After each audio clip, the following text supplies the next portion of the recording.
നോമിനേഷനിൽ വന്നവർക്ക് അവിടെ നിന്നുകൊണ്ട് അവർ നോമിനേഷനിൽ വന്നതിനെക്കുറിച്ചും വന്ന കാരണങ്ങളെക്കുറിച്ചും അതിനുള്ള മറുപടികളായും വോട്ടിങ്ങിനെ കുറിച്ചും ഒക്കെ പറയാനായിട്ട് എന്തുകൊണ്ട് അവിടെ നിൽക്കാൻ യോഗ്യതയുണ്ട് എന്നതിനെക്കുറിച്ചൊക്കെ സംസാരിക്കാനായിട്ട് ബിഗ് ബോസ് അവസരം കൊടുത്തിരുന്നു. ആ സമയത്ത് അവിടെ ജാസ്മിൻ പറഞ്ഞൊരു വലിയ കള്ളാണ് കേട്ടോ. അതായത് ഇവിടെ നിന്ന് ഗബ്രി പോയ സമയത്ത് ഞാൻ ഗബ്രിയിലൊപ്പം പോകണമെന്നോ ഗബ്രിയില്ലാതെ ഞാനിവിടെ നിൽക്കില്ല എന്നോ അങ്ങനെ ഒന്നും തന്നെ ഞാൻ പറഞ്ഞിട്ടില്ല. ഞാൻ പറഞ്ഞിട്ടുള്ള ഏക കാര്യം എന്ന് പറയുന്നത് ഗബ്രി എന്നേക്കാൾ യോഗ്യനാണ് ഇവിടെ നിൽക്കാനായിട്ട്. ഗബ്രി നല്ലൊരു ഗെയിം കളിക്കാനായിട്ട് അറിയാവുന്ന ഒരു വ്യക്തിയായിരുന്നു.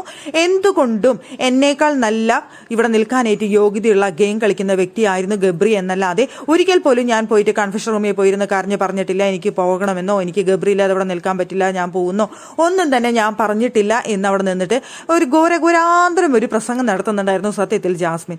സത്യത്തിൽ ഈ ജാസ്മിന്റെ മുമ്പത്തെ വീഡിയോ നിങ്ങൾ എത്ര പേർ ഓർക്കുന്നുണ്ടോ എന്നറിയില്ല. അവിടെ ഗബ്രി പോയതിനു ശേഷം കരഞ്ഞ് നിലവിളിച്ചുകൊണ്ട് ജാസ്മിൻ പറയുന്നുണ്ടായിരുന്നു ഗബ്രി ഇല്ലാതെ എനിക്ക് ഇവിടെ നിൽക്കാനായിട്ട് സാധിക്കില്ല. അവൻ അവിടെ സീക്രട്ട് റൂമിലല്ല എന്നുണ്ടെങ്കിൽ അവൻ തിരിച്ചു വന്നില്ല എന്നുണ്ടെങ്കിൽ ഞാൻ അടുത്ത ആഴ്ച തന്നെ ഞാൻ തിരിച്ചു പോവും. ഒരാഴ്ച ഞാൻ അവന് വേണ്ടി വെയിറ്റ് ചെയ്യും. അവൻ സീക്രട്ട് റൂമിൽ നിന്ന് തിരിച്ചെത്തില്ല എന്ന് ഞാൻ മനസ്സിലാക്കി കഴിഞ്ഞാൽ ഞാൻ പോവും, എനിക്കിവിടെ നിൽക്കണ്ട എന്നൊക്കെ കരഞ്ഞുകൊണ്ട് വിളിച്ചു പറഞ്ഞതൊന്നും ജാസ്മിനെ ഓർമ്മയില്ല എന്ന് തോന്നുന്നു. ഇനി ഓർമ്മയ്ക്കായിട്ട് വല്ലതും കൊടുക്കേണ്ടി വരുമോ അല്ലെങ്കിൽ ആ സീൻ കാണിക്കേണ്ടി വരുമെന്ന് തോന്നുന്നു. എന്തായാലും അവിടെ സിജോ ജാസ്മിനെ പൊളിച്ചടുക്കിയ ഒരു ദിവസം എന്ന് പറയേണ്ടി വരും.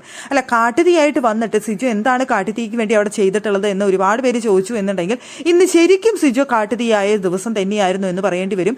ഇതുവരെയുള്ള ജാസ്മിനെ പൊളിച്ചടുക്കിയ ഒരു ദിവസം തന്നെയായിരുന്നു. സത്യത്തിൽ ജാസ്മിൻ എന്തിനെ സിജോയുടെ അടുത്ത് മുട്ടാൻ പോയി എന്ന് ജാസ്മിനെ തന്നെ തോന്നിപ്പോയിട്ടുണ്ടായിരിക്കാം, വേണ്ടിയിരുന്നില്ല എന്നുള്ളത്. അവിടെ ആദ്യം തൊട്ട് ഇതുവരെയുള്ള ജാസ്മിന്റെ ഗെയിമിനെ എക്സ്പോസ് ചെയ്തുകൊണ്ടാണ് സിജോ സംസാരിച്ചത്. ഗബ്രി എന്നുള്ള ടോപ്പിക്കും വീട്ടുകാരെ വലിച്ചിട്ടതും വീട്ടുകാർക്ക് ഇത്രയും മാനക്കേടുണ്ടാക്കിയ വീട്ടുകാർക്ക് ഇതുപോലൊരു സംഭാവന, മോശം സംഭാവന കൊടുത്ത ഒരു മത്സരാർത്ഥി വേറെ ഉണ്ടാവില്ല എന്ന് തുടങ്ങി അവിടെ ജാസ്മിന്റെ ഹൈജീൻ, അവിടെ മൂക്ക് ചീറ്റുന്നത്, ചായയിലേക്ക് തുമ്മിയത്, വൃത്തിയില്ലാത്തത് എന്ന് വേണ്ട ജാസ്മിന്റെ എല്ലാ നെഗറ്റീവ്സും അവിടെ ഓരോന്നായി എടുത്തു പറഞ്ഞുകൊണ്ട് ജാസ്മിനെ വലിച്ചു കയറി ഒട്ടിച്ചു സിജോ എന്ന് പറയാം.